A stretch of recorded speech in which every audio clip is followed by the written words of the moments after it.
Երևի մեր իշխանությունները ուշադրություն չեն դարձնում հարցի լրջությանը, զբաղված են կամ լայվերով, կամ ստատուսներով, կամ էլ հեծանիվ քշելով։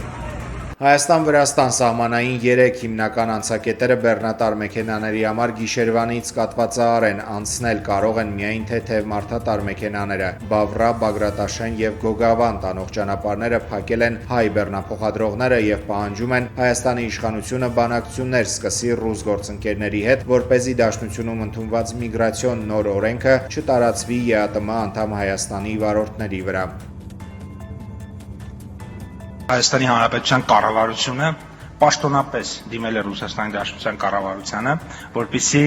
այլ առաջարկել է, որպեսզի 90 օրը իրենց ներքին օրենսդրությամբ սահմանված փոխարինվի 180 օրով։ Նախնական պետք է ասեմ, որ մենք ունենք դրական արձագանք, Ռուսաստանի Դաշնության գործընկերները